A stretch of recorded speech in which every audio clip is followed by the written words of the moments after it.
I wanted to start by saying thank you so much for taking this job offer. As we've previously discussed, you'll find your way to the island by heading due north of the Tory Island Lighthouse, a day's row. Please feel free to moor directly on the main dock. We can always bring your boat ashore later. In case I'm unable to greet you when you first arrive, I'll leave some entries for you to get situated. Thanks again, and see you soon.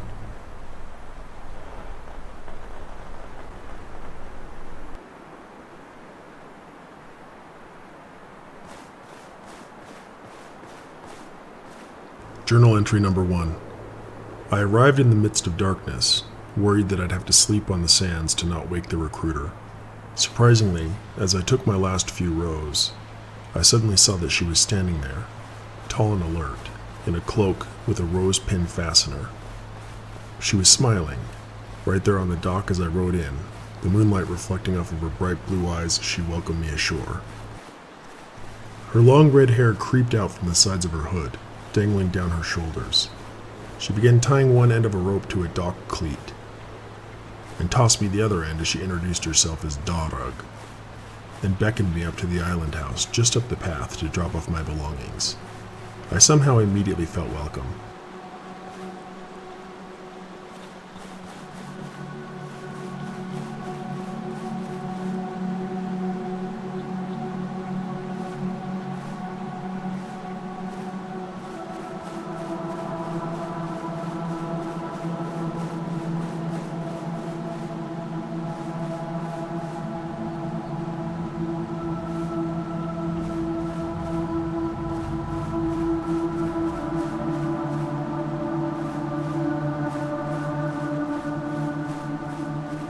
Journal entry number 2. The house wasn't much of what I was used to back on the mainland. I set my bags down by the front door as Darug told me she ended up painting a portrait of every visitor on the island and will likely have to do one of me eventually.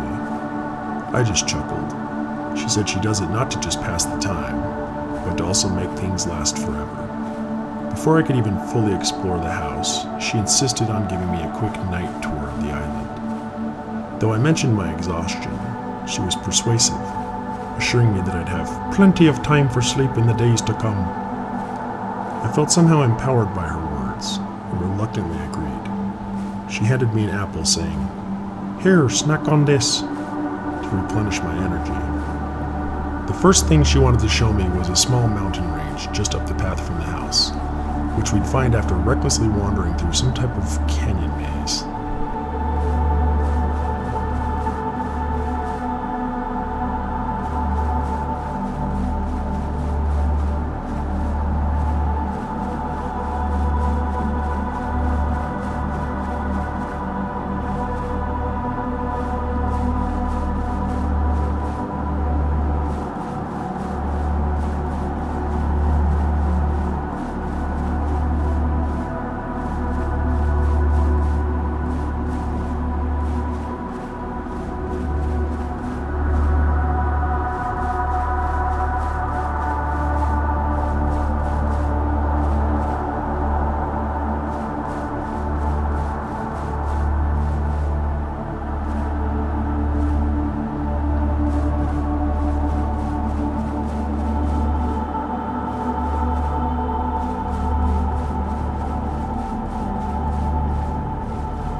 On our stroll up and through the canyons, Darug talked first about plants that grow here, the types of nearby fish and wildlife, the star patterns above, and the times of year you'll see them, but then switched solely to talking about my life, about me, talking to me in ways that I can't say I'd ever felt before, while also making it feel like I was the only person alive in the world.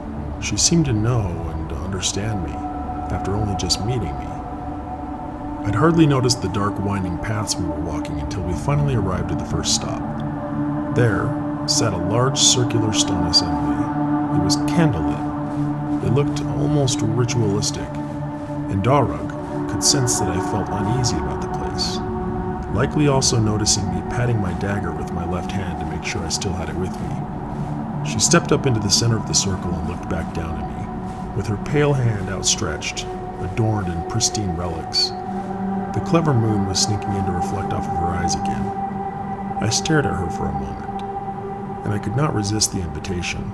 Her hand was cold, and she pulled me up onto the platform. We immediately embraced in a kiss. I felt weightless. She lightly nibbled my lip just a bit as she pulled away to say, "Come, there's more to see down by the beach." Well, okay then.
Journal entry number 4. We approached a large stone formation that seemed like some type of memorial. It looked natural, but also peculiarly placed.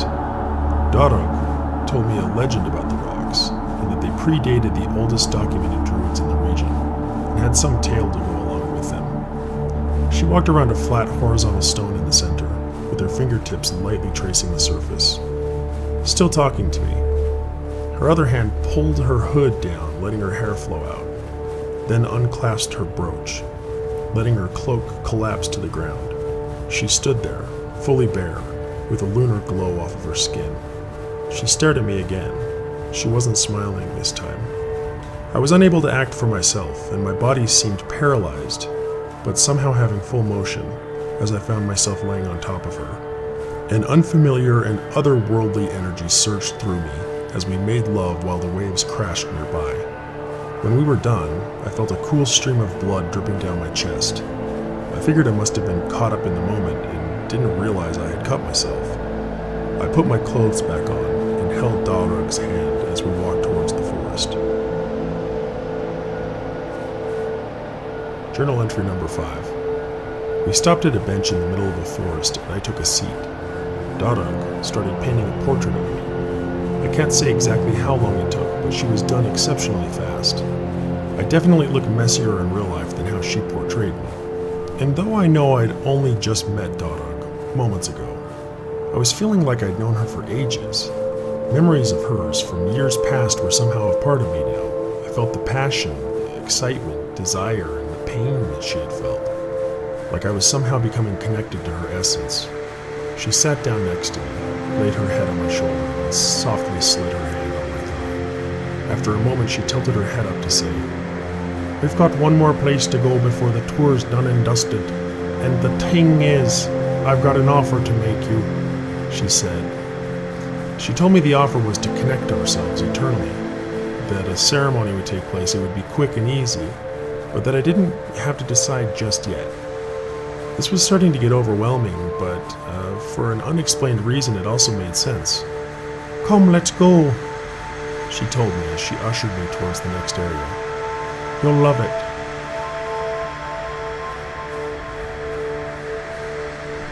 Journal entry number 6.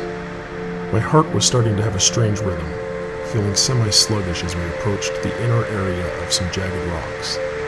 Several other women were there, faces hidden under hoods, and another woman lay in the middle of them, shackled to the earth near another circular pedestal. Darug raised her hand, causing the woman to also raise up, almost as a marionette, and floated her toward me. The chains on her feet chimed as she reached her maximum distance. I could see multiple wounds up and down the woman's arm, dried and crusted blood, and fresh blood alike painted her body. Darug told me to feed. I wanted to discard even the thought, but then my teeth started to hurt. My gums tingled, and I could feel the inside of my cheeks pulse in my mouth. My throat was lining itself with salivation, and a sharp, piercing pain was pressing behind my eyes. I put one hand on the woman's soft, outstretched wrist. I could feel her heart beating. I could see her veins pulse. I slowly moved my mouth closer to her wrist, and I could hear her blood moving through her body. My eyes came to a close, and I bit into the stranger's wrist. A light but steady bite at first, and then moving into a rough clamp of my entire jaw. I felt the entire area around my mouth get wet, biting down harder as my cheeks and tongue began making suction of this woman's hot, thick blood. I saw dark liquid seeping out around my hands and mouth. I don't know what happened immediately after this, but moments later, as I found myself sitting against a rock wall, and the woman's body was laying lifeless in front of me, Darug, with a sinister smile, told me she has one last place to take me, just up the meadow. As we walked away, I heard what sounded like beasts devouring prey behind us.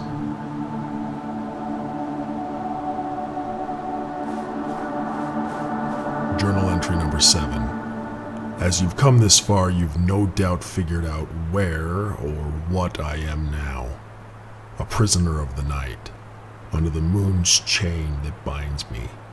Some would say a demon, a Nosferatu, a child of Abartak, an eternal servant of the Lamia, or even just a vampire.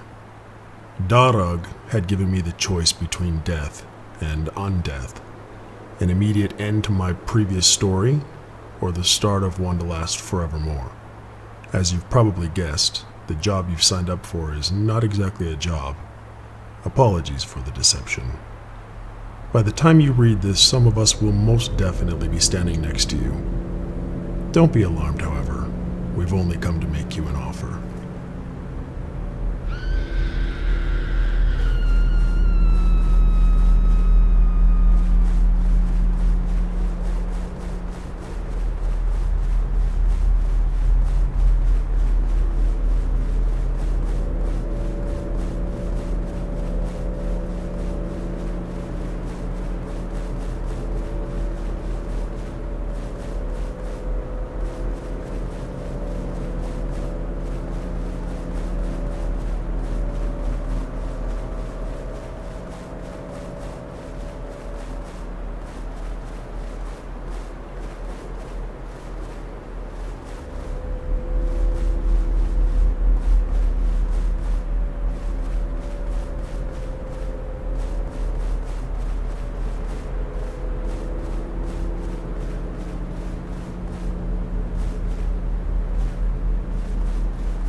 Come on now.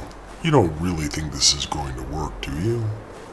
We can't just let you leave. I really don't like when they make the wrong choice.